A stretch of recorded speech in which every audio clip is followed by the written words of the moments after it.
You guys got to hit me with a badass old war story, man. No, I'm gonna say one thing. Oh, I can't. Which ones can we tell? Hit me with Most of our something stuff you was can about. say. A lot of it was about sex and girls. Okay. Hey, But I gotta tell you this how about one everything thing. leading up to it? No, all right, I'll do that. Listen, I'm at you won't even. I'm at Eddie Murphy's Harlem Nights premiere. I'm dressed as a gangster. I'm looking beautiful. Versace dress, pinstripe, wool, gangster looking suit from like the Mike's wardrobe the was 40s. out of here. Oh. He the could 30s always and dress. 40s. And I got the turban, the hat. the brim and the whole thing. And so I'm hanging out, right? And I'm hitting on these two Asian girls who look beautiful. I'm hitting on them, right? But they're not talking to me and they no and stuff. And so I'm pissed off and I leave. So the premiere, the show is over, right? The movie's over. I come out. I see him. He got the two same girls. Hey, you like to hang out with us? And I said, yeah. I got a hotel room right there. And he go in the hotel with the guys. And these are the same girl. They wouldn't talk to me. And he said, hey, I got somebody. He didn't even know I was trying to talk to him. The movie's over. I see him and say, hey, man, you want to hang out with us? I said, yeah, I got a hotel right over there, man. Come and set up my hotel room. Man, That's Mike like what you were saying. You guys are in like parallel universes always.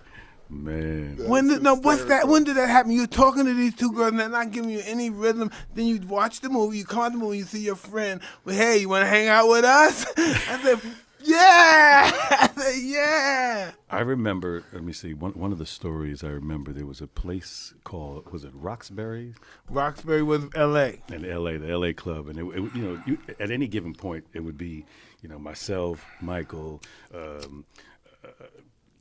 Eddie Murphy, anybody, the stars, Brad, just all the big actors and stuff, and we would have such a good time. But it was like a very small knit community that we all kind of associated. Because like even you remember when I did my second album, when I did Private Times and the Whole Nine, I actually recorded the entire album.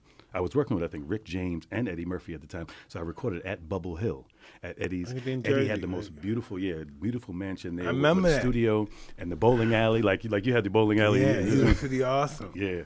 And I learned a lot from Eddie. As a kid being around him and I looking at his houses and stuff. Yeah, Eddie was like the blueprint. He was like the blueprint of fly. Yeah, he was the blueprint of class and fly, and he made it. Because he was out in the early '80s. We came out in the middle '80s, close to the end of the '80s. But he came out in the early '80s, so he was before us, and he was seeing with the Rolls Royces, the mansions. So he was kind of hang established. around him. Yeah, we would hang with him. We would say, "Oh, this is what we're gonna do when we get some money." Like we were famous, but we didn't get the check yet. Didn't get the check yet. We were with all the famous people and the rich people, but we didn't get the check. Once we got the check, we knew what we were gonna do with it. We were prepared. We knew what to do. Yeah, we said, okay, this is what we're gonna do when we get that check. Wow. And, I've been to That's Liza crazy. Minnelli's apartment, man. It was like bigger than like the whole, long as the whole block in It New goes York City. It goes all the way around. Yeah. It sees the whole Central Park. Listen, man, I said, this is what I'm going to do when I get my money. This is what you're going to do when I get the check. These guys prepare you for when you get the check. This is what happens when you're young, you're up and coming, everybody sees you're special. The You start hanging training ground. around. You start hanging around these guys, and they seem like normal guys, but if you know they're famous, but they hang out, and then you know they're special when you go to their house.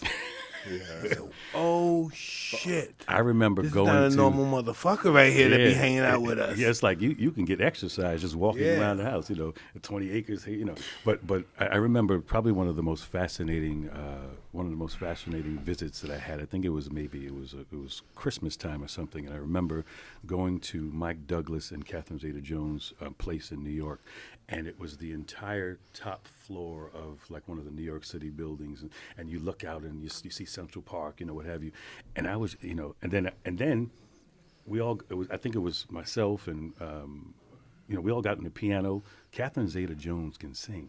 Like she can sing a face off, yeah. She goes in. So, but it's just imagine everybody just having a good time, and it was just like one community of just people just having a ball and just having fun and enjoying themselves, and I miss that sometimes too, Man, Is it different now? Well, for me, let me tell you, the blessing for me as it relates to, now I'm a bit of a, like, don't let the love songs fool you. I'm a bit of a nerd, So I'm into Google Analytics and data and things of that nature, and understanding that very specifically as it relates to R&B and New Jack Swing and that era of music, that late 80s, 90s, the digital footprint for this particular genre of music is so significant all around the globe right now. And I'm elated that my phone's ringing. It's like I'm an old black Justin Bieber or something. I love that. Like, it's crazy. It's like 1988 everywhere I go. And it's just a testament to knowing that and this is something I talk about when I do speeches and stuff. I say, listen, there's a generation of women who are starving to be told I love you again. So they gravitate towards our music. Bobby Brown, New Edition, Al B. Shaw, Keith Sweat, Tony, In Vogue, SWV. Like there's this pocket of music that's just that feel good, fun. I remember when. And it's not like I love you and sounding like a pussy. You know what I mean? Oh, I love you so dearly, my love. And you sound like it's like a manly, I love you with all my heart sincerely. And there was some cool Bobby Brown dance steps. Forgive me, okay? Forgive me. I love you sincerely. Forgive me. Yeah. And you know what's funny? So my first tour, so, you know, I remember, I think I just went to see you in Atlantic City. You won one of your 100 belts. And then it was myself and Kimberly. I remember that day. Remember that was a good night. We had a wonderful time. That was a great night. God rest her soul. That was a great night. Yeah, but she loved you too, man. You were always such a gentleman and such a sweetheart. It's a great night. And I remember that after that I had gone on tour, and I remember we got to Madison Square Garden, and in fact I just saw the amazing job that Jesse Collins Entertainment did.